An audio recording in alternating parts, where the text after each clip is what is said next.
वालेकुम अस्सलाम। सर, सबसे पहले तो प्रोग्राम में खुश आमदेद। हम बात कर रहे हैं पाक भारत जो तनाव है, जो कशीदगी है, और इस सारे तनाव कशीदगी भारतीय जारहियत के मुकाबले में पाकिस्तान ने जिस तरह का एक दिफाई पोजीशन अपनाई और साथ में पाकिस्तान ने एक अखलाकी और सफारती महाज पे फतेहयाब हुआ। तो इस पे सबसे पहले तो आपकी हुकूमत और पूरी पाकिस्तानी कौम के लिए मुबारकबाद है। तो इस सारी सूरत हाल को आप किस तरह देखते हैं कि पाकिस्तान ने किस खूबसूरती के साथ इसको हैंडल किया और आलमी सतह पर इसका क्या पैगाम दिया पाकिस्तान ने, पीस का, अमन का? इस सारे सूरत हाल को आप किस नज़र से देखते हैं? बिस्मिल्लाहिर्रहमानिर्रहीम। सबसे पहले मैं आप लोगों का शुक्रगुजार हूँ कि आपने हमें ये मौका दिया अपनी पोजीशन अपनी आवाम के सामने, अपने ओवरसीज पाकिस्तानी के सामने और जो सारे इस वक्त सुन रहे हैं दोस्त उन के सामने क्लियर करने का। देखिए, बड़े अरसे से हम सफारती महाज पे भारत के अगेंस्ट कोई कामयाबी हासिल नहीं कर पा रहे थे। सही। उसकी बुनियादी वजह ये थी कि हमारे पास लीडरशिप का फुकदान था। ऐसी लीडरशिप जो राइट टाइम पे राइट फैसला करने की काबिलियत रखती हो। अल्लाह के फजलो करम से 2018 के इलेक्शन में पाकिस्तान की कौम ने एक ऐसे लीडर को चुना जो सही मायनों में अमन का दाई है। अमन इस रीजन के लिए क्या, इस दुनिया के लिए चाहता है। और उसकी सबसे बड़ी बात यह है कि वो अपने मुल्क की तरक्की के रास्ते में किसी किस्म की रुकावट नहीं चाहता था। उसके ऊपर जो ये एपिसोड हुई पुलवामा के हवाले से, भारत ने बावेला मचाया कि पाकिस्तानी टेररिस्ट ने किया, जो कि अब सारी दुनिया में साबित हो चुका कि ये सारे का सारा काम मोदी की गवर्नमेंट ने खुद किया, बल्कि उनके अपने ही लोगों की तरफ से। हमने देखा मुख्तलिफ किस्म की वीडियोज ऐसी वायरल हुई जिसमें उन्होंने ये आपस में हुई गुफ्तगू जो कि किसी उनके रहनुमा की और एक खातून की आवाज में है, जिसमें वो फौजियों के मरने के हवाले से सारी डिस्कशन भी हो रही है। इस तरह की बेशुमार वीडियोज आ गई। हर एंगल से ये साबित हो गया कि ये काम मोदी ने खुद किया था सिर्फ अपनी इलेक्शन कैंपेन को बचाने के लिए। सही।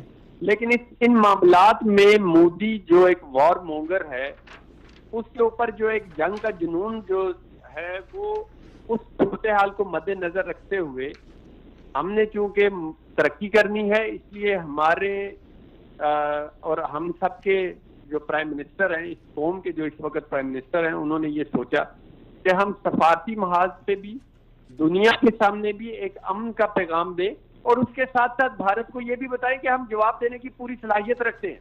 सही। हमारी अफवाज पाकिस्तान अल्हम्दुलिल्लाह इतनी कैपेबिलिटी रखती हैं कि वो इनके आए हुए जहाजों को वापस मोड़ के ना जाने दे, जो हमने साबित करके दिया। जहाज मार कर और अमन के तौर पे हमने उनका पायलट उनको एक दिन के अंदर अंदर वापस दिया कि ये ले भाईजान, आप अपना पायलट वापस ले जाए, हमें आपके पायलट से कोई लेना देना नहीं। लेकिन इसके बाद अगर आपने आंख उठाकर देखा तो फिर हम उसका जवाब उसी तरह देंगे।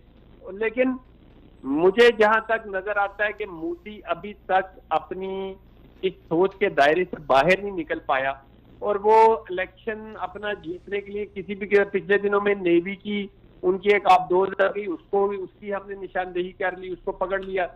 तो मेरा मोदी को और स्पेशली इस वक्त दुनिया के तमाम लीडर्स को ये पैगाम है कि इस हिस्से की सलामती और बेहतरी के लिए बड़ा जरूरी है कि मोदी जैसे जो जंग को जो है ना वो मुसल्लत करने वाले हैं, उनसे जान छुड़वाई जाए। ये पूरी दुनिया के लिए बड़ा जरूरी है, इस खित्ते के लिए बड़ा जरूरी है। इस खित्ते के जो बाकी हमारे दोस्त ममालिक हैं, जिनमें चाइना भी शामिल है, जिनमें रशिया भी शामिल है, ईरान शामिल है, अफगानिस्तान है, उसके अलावा जितने हमारे दोस्त हैं, हमें उनको भी अपने साथ लेना चाहिए एतमाद में। अभी रिसेंटली OIC ने इसका एक दफा फिर इस चीज का इजहार किया कि भारत एक दहशतगर्द मुल्क है, इंतहा पसंद मुल्क है, और उसकी वजह यह है कि मोदी एक इंतहा पसंद लीडर है। तो लेकिन हम इंशाल्लाह ताला अमन का पैगाम इसी तरह देते रहेंगे। पाकिस्तान तहरीक इंसाफ इंशाल्लाह ताला सबसे पहले इस मुल्क की तरक्की, इस खित्ते की तरक्की के लिए कोशिशां हैं और कोशिश है कि मामलात जो है वो टेबल के ऊपर बैठ के डायलॉग के जरिए तय किए जा सके।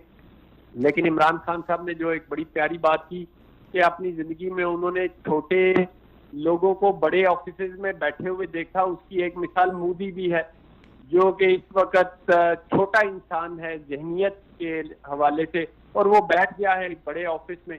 जहाँ पे वो हिंदुस्तान जैसी कौम के जो है ना फैसले करने पे लगा हुआ है। तो मेरे ख्याल से मोदी को भी अकल के नाखून लेने चाहिए और इस तरह की हरकतों से बाज आना चाहिए। ऐसा